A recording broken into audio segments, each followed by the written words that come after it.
ابن رجب حنبلی رحمہ اللہ کہتے ہیں یہ دن آتے ہیں تو ہمیں دو پیغام دیتے ہیں. پورے خطبے کا خلاصہ انہی دو جملوں میں ہے. کہا یہ دن آتے ہیں تو ہمارے جسمانی تربیت کے لیے بھی آتے ہیں، اس لیے کہ آپ نے کیا فرمایا، ایام التشریق ایام اکل و شرب. کہا یہ دن کھانے پینے کے دن بھی ہیں، تو کھانا پینے سے ہوتا کیا، جسمانی تربیت ہوتی ہے. آپ صلی اللہ علیہ وسلم نے آگے کیا فرمایا، کہا وذکر اللہ عز وجل، ایک طرف کھاؤ پیو مگر اپنے رب کو نہ بھولو. آج ہم دیکھتے ہیں کھانا پینا یاد ہے مگر اللہ کا ذکر نہیں کرتے.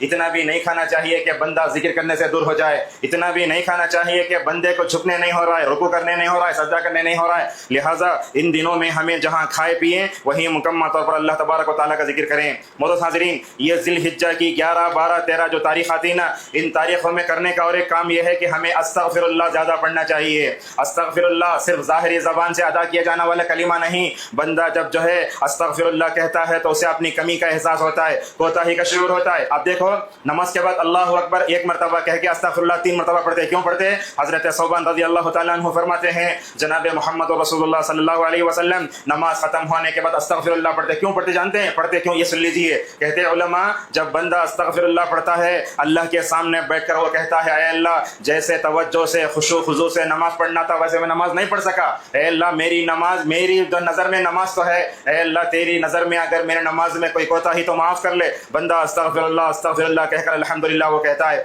اسی طریقے سے آپ دیکھیں نماز، روزہ، زکوٰۃ، حج سب کے بعد بھی استغفار کا حکم دیا گیا. جب بندہ جو ہے حج کرتا ہے، حج کرنے کے بعد بھی ان کے لیے کہا گیا استغفر اللہ کہو. کیوں؟ یہ حاجی حج کرنے کے بعد استغفار کرتا ہے، اس کا مطلب یہ ہوا کہ وہ یہ کہتا ہے اے اللہ عمر بھر میں زندگی میں ایک مرتبہ حج فرض ہوا، اے اللہ اتنا مشکل کر کے میں اتنا مشکل ہو پانے کے بعد میں تیرے دربار میں پہنچا، اے اللہ اگر جو ہے مناسک حج میں اعمال حج میں کوئی کوتاہی ہے تو مکمل طور پر معاف کر لے.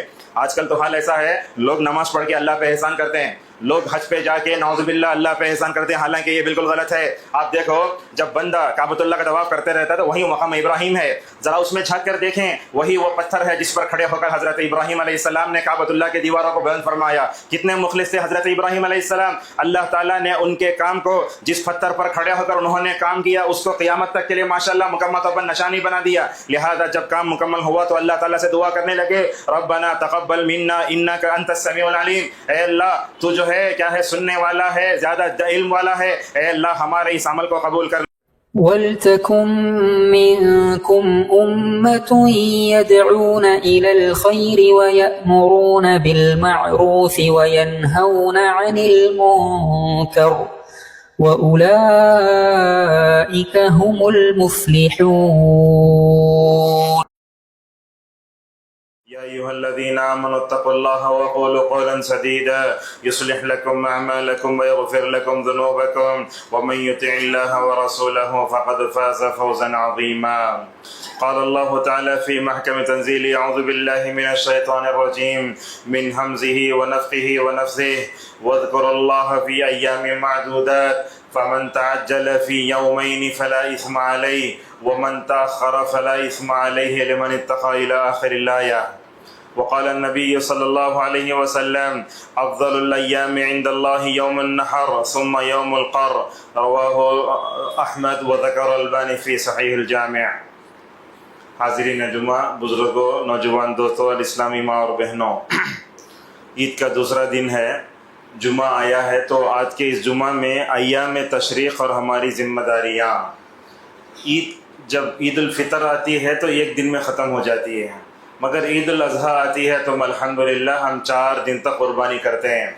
احناف کے پاس عید کے 2 دن بعد قربانی ختم ہو جاتی ہے، مگر ابن القیم رحمہ اللہ نے زاد المعاد میں علی ابن ابی طالب رضی اللہ عنہ سے نقل کیا ہے کہ اکثر صحابہ کرام کیا کرتے تھے، عید کے 3 دن کے بعد بھی قربانی کرتے تھے. تو اس اعتبار سے جمعرات کو عید ہوئی ہے تو جمعہ، ہفتہ، اتوار کے دن سورج کے غروب ہونے تک ہم قربانی کر سکتے ہیں.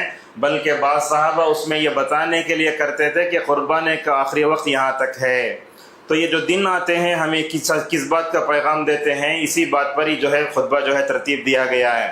سب سے پہلے میں نے ایک آیت پڑھی سورہ بقرہ، تقریباً 2.25 جو ہے پارے پر مشتمل صورت ہے. اس صورت میں اللہ تبارک و تعالی حج کا تذکرہ فرماتا ہے. اسلام کا یہ 5واں رکن حج ہے جو مستطیع اور مالدار پر عمر میں 1 مرتبہ فرض ہے. اللہ تبارک و تعالی فرماتا ہے الحج اشہر معلومات، کہ حج کرو کتنے دنوں میں، جیسا کہ 5 دن حج کے ہوتے ہیں، اس کا تذکرہ کرتے کرتے اللہ تبارک و تعالیٰ یہ بات بھی فرماتا ہے کہ حج کو جانے والے 2 قسم کے لوگ ہوتے ہیں۔ بعض لوگ ایسے ہوتے ہیں جو صرف دنیاوی مقاصد کے تحت حج کرتے ہیں۔ اب مثال کے طور پر تمل ناڈو کے لوگوں کو دیکھتے ہیں، بنین، اسی طریقے سے لنگی، اس طرح کی چیزیں ساتھ میں لے جا کے بیچتے ہیں۔ جو لوگ تیل کے جو ہے کیا بیوپاری ہوتے ہیں وہ لے جاتے ہیں، کوئی حرج نہیں ہے، مگر حج کا جو مقصد ہوتا ہے وہ دنیاوی نہیں ہوتا، اصل میں اخروی ہوتا ہے۔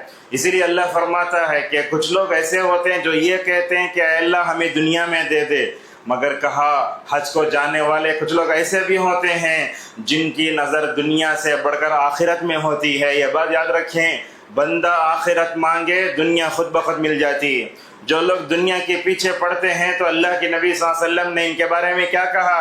دنیا اتنی ہی ملے گی جتنا اس کے لیے مقدر ہے، مگر اس کے بالمقابل اگر بندہ آخرت کو چاہتا ہے تو آپ صلی اللہ علیہ وسلم نے فرمایا اتتہ الدنیا وہی راغمہ، کہا آخرت کے طلبگار بن جاؤ، دنیا تمہارے سامنے گھٹنے ٹیکنے پر مجبور ہو جائے گی۔ اللہ تبارک و تعالیٰ جہاں حج کا تذکرہ کہتا ہے وہیں فرماتا ہے وَاذْكُرُوا اللَّهَ فِي أَيَّامٍ مَّعْدُودَاتٍ، کہا اللہ تعالیٰ کا زیادہ ذکر کرو ان جو ہے کیا ہے مقرر دنوں میں۔ اللہ کا ذکر کیسے ہونا چاہیے؟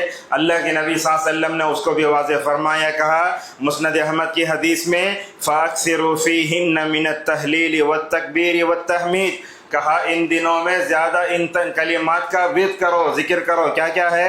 سب سے پہلے تو کہا لا الہ الا اللہ پڑھو۔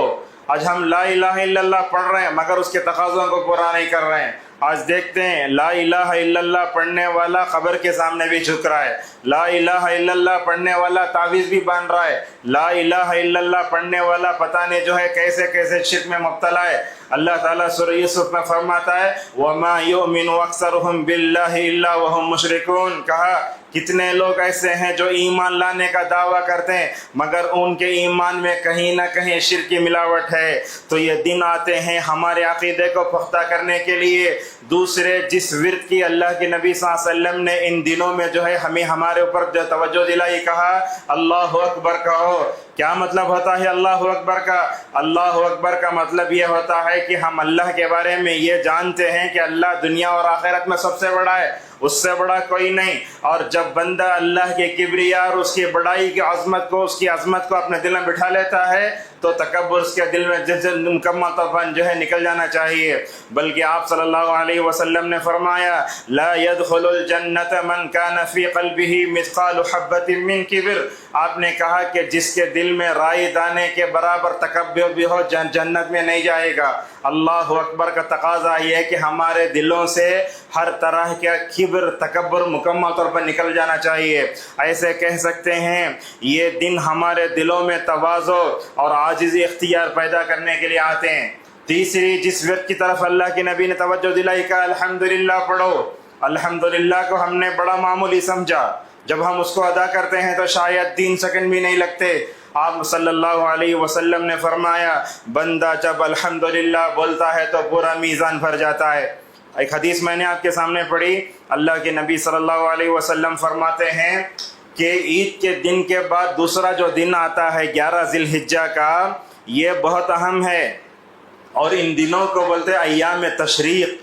تشریق کا معنی کیا ہوتا ہے؟ اگر آپ کتاب و سنت اور علماء کی کتابوں کو کھنگالیں گے تو ایسے ہوگا اللہ کے نبی صلی اللہ علیہ وسلم کے زمانے میں عین گرمیوں میں حج آیا۔ وہ لوگ کیا کرتے تھے؟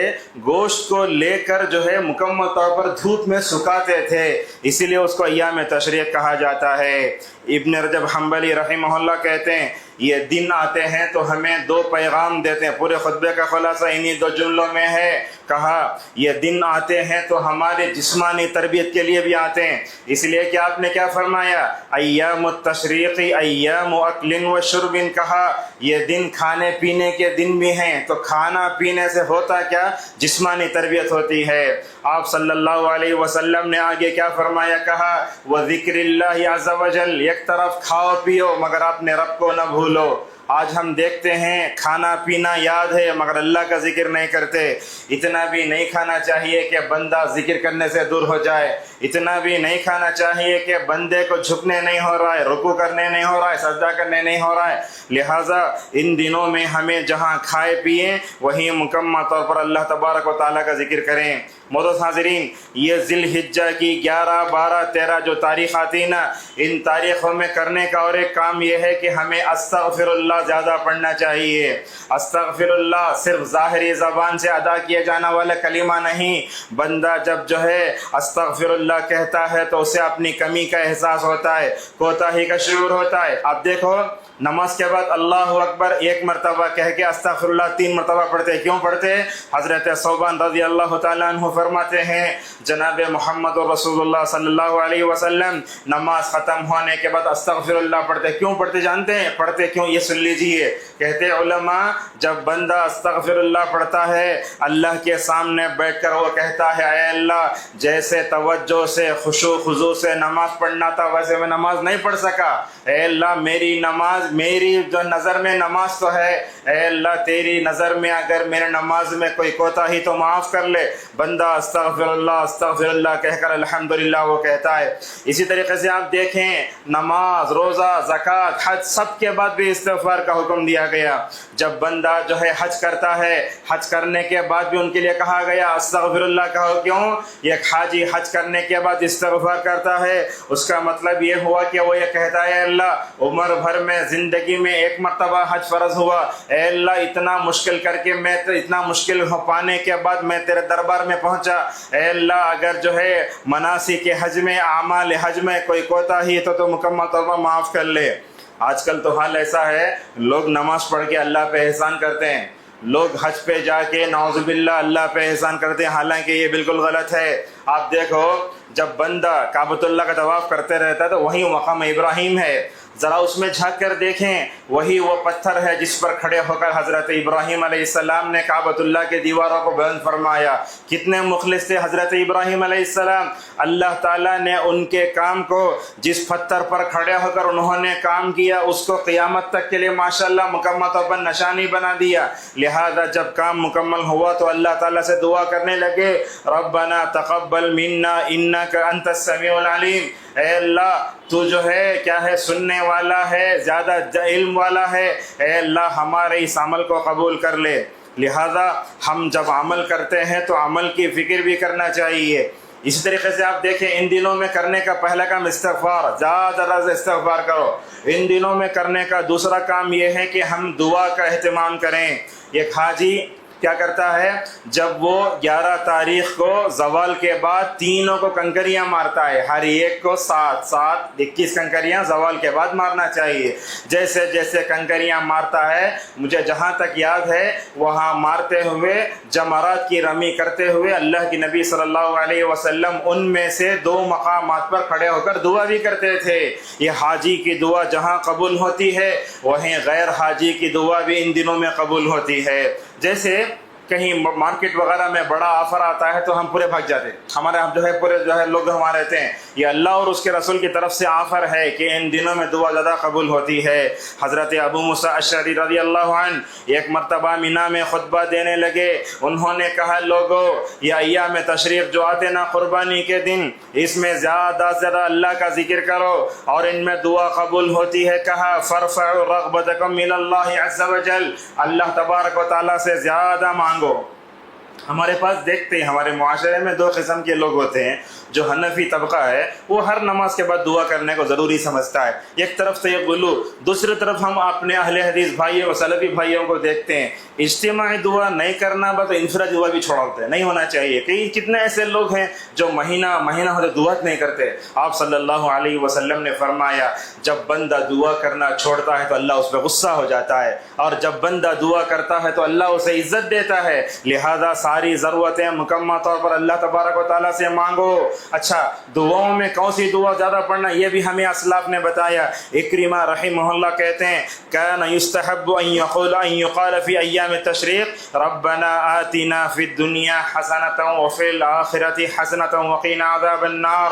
اے ہمارے رب, یہ دعا بھی کہیں معلوم حج کے دنوں کا جہاں تذکر آیا وہیں آئی. اللہ تعالیٰ فرماتا ہے اے ہمارے رب ہمیں دنیا میں بھی نیکی دے آخرت میں بھی نیکی دے، اے اللہ جہنم کے عذاب سے بچا لے۔ آپ جانتے ہیں قرآن میں جتنی دعائیں آئیں سب میں شارٹ اینڈ سویٹ دعا یہی ہے، اور یہ ایسی دعا ہے کہ یہ دعا ہم میں سے ہر ایک کو یاد ہونا چاہیے۔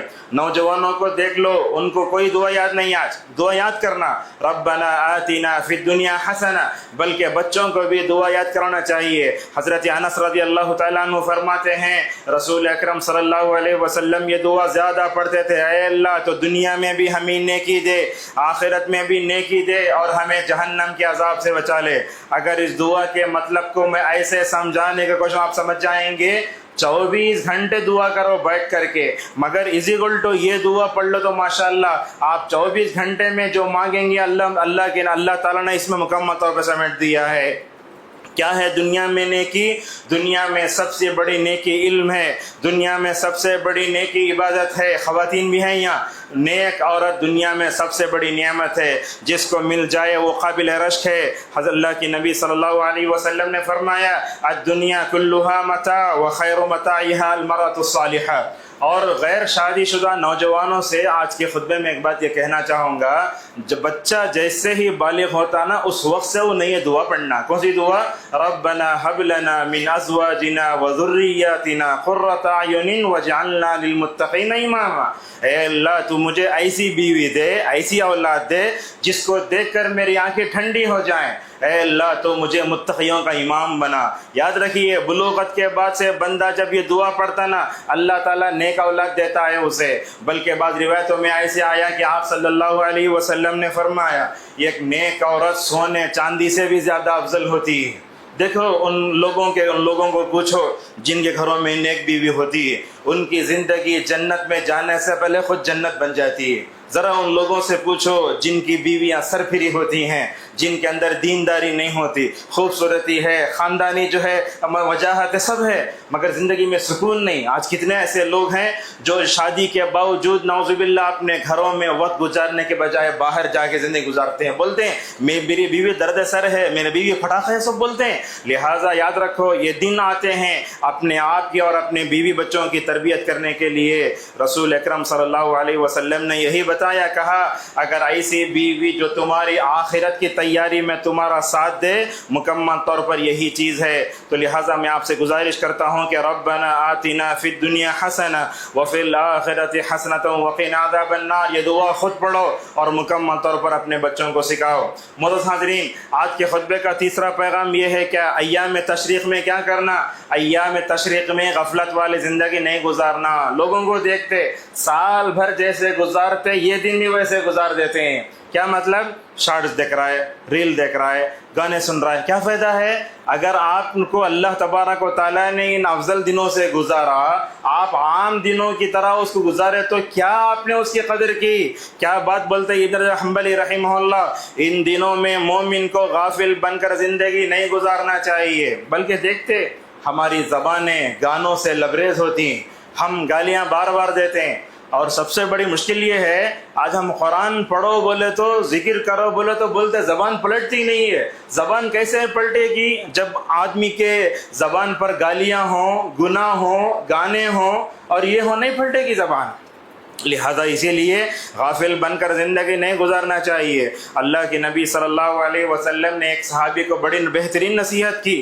آپ نے فرمایا لا یزال لسانک رطبا بذکر اللہ عز وجل، اللہ کے ذکر سے تمہاری زبان کو ہمیشہ تر و تازہ ہونا چاہیے۔ دنیا میں کوئی اچھا دوست رہا اس کی تعریف کرتے کرتے تھکتے نہیں، مگر وہ خالق جس نے ہم کو سر کے تالوں سے پیر کے تلوے تک نعمتوں میں ڈبو کر رکھا، اللہ تعالیٰ کی افضل دنوں سے گزارا، ان دنوں میں اگر ہم اللہ کا ذکر نہ کریں تو کیا ہوگا؟ دیکھو اللہ کی نبی صلی اللہ علیہ وسلم کے بارے میں حضرت عائشہ رضی اللہ عنہ کیا کہتے ہیں، کان رسول اللہ صلی اللہ علیہ وسلم یذکر اللہ علی کل احیانہ، اللہ کے نبی صلی اللہ علیہ وسلم ہمیشہ ذکر کرتے رہتے، آپ کی زبان ایسی رہنا، اللہ اکبر، سبحان اللہ، الحمدللہ، لا الہ الا اللہ، اگر بولے تو زبان تیز سے چلنا۔ آج بولے تو اللہ اکبر بولنے نہیں آ رہا، کچھ لوگ ہیں اللہ اکبر بولتے ہیں، بولنے نہیں آتا، کیوں؟ بول کر پریکٹس نہیں ہے۔ لہٰذا یہ دن ہے، ہماری زبانوں کو اللہ کے ذکر سے ہمیشہ تر و تازہ ہونا چاہیے۔ بولتے ابن حجر رحمہ اللہ، ان دنوں میں عبادت کو اور خاص طور پر ذکر کو ان دنوں میں زیادہ افضل قرار دیا گیا۔ کیوں؟ جیسے رات میں تہجد پڑھنے والا، دیکھو رات میں تہجد پڑھنے والا سونے والوں سے بہتر ہے، ان دنوں میں ذکر کرنے والا، اللہ کو یاد کرنے والا، غفلت والے زندگی سے بہتر ہے۔ لہذا جہاں کہیں رہیں استغفار کرتے رہو۔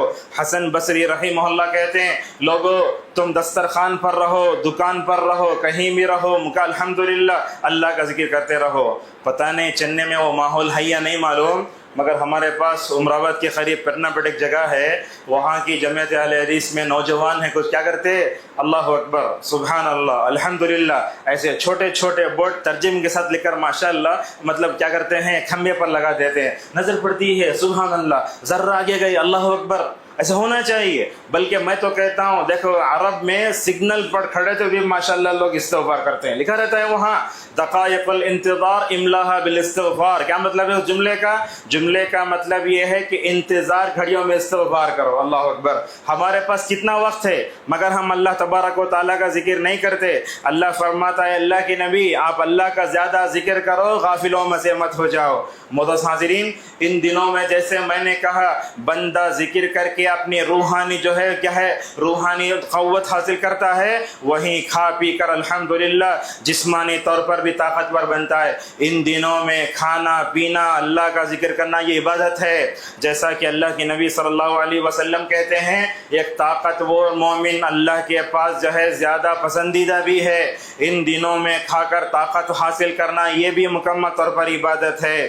معزز حاضرین، آپ دیکھتے ہیں غیر دنوں میں گوشت کھانا، ان دنوں میں گوشت کھانے کا مزہ ہی الگ ہوتا ہے۔ آپ یہ وہ قربانی کا جو مبارک گوشت ہوتا ہے، آپ جب اسے کھاتے ہیں تو ماشاءاللہ مزہ ہی الگ آتا ہے، دوسرے وقت کا مزہ الگ ہے۔ لہٰذا ان دنوں میں ہوتا کیا ہے، یہ افضل دن ہے، اللہ اور اس کے رسول صلی اللہ علیہ وسلم کا حکم بھی ہے، اسی لیے ان دنوں میں کھانا چاہیے۔ اور ایک چیز چھوٹ رہی ہے، آج دنیا سیلفش بہت بن رہی ہے۔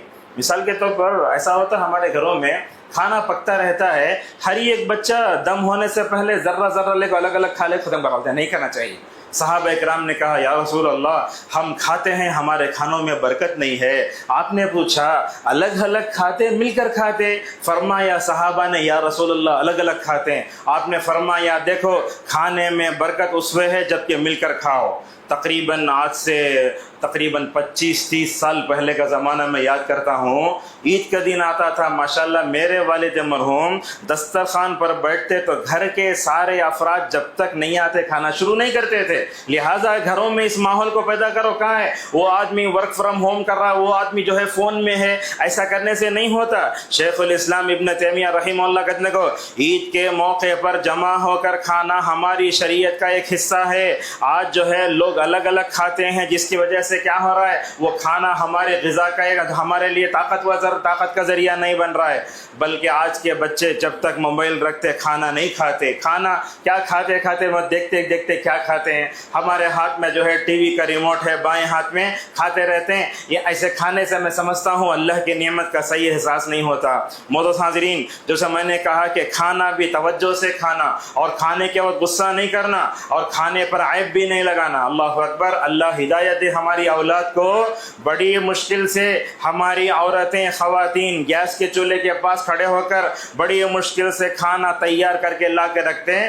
آج کی اولاد بولتی یہ کیا کھانا سو، یہ کیا پکائے سو تمہیں۔ اللہ اکبر، یہ جو تصور چل رہا ہے، یہ جو ہے نا بڑی بے ادبی چیز ہے یہ۔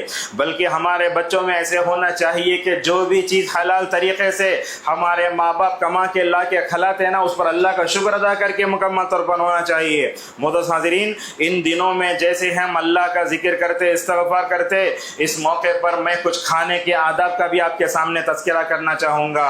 انسان جب کھاتا ہے تو اسے مقصد زندگی نہیں بنانا چاہیے۔ بعض لوگوں دیکھتے پتہ نہیں یہاں نے ماحول وہ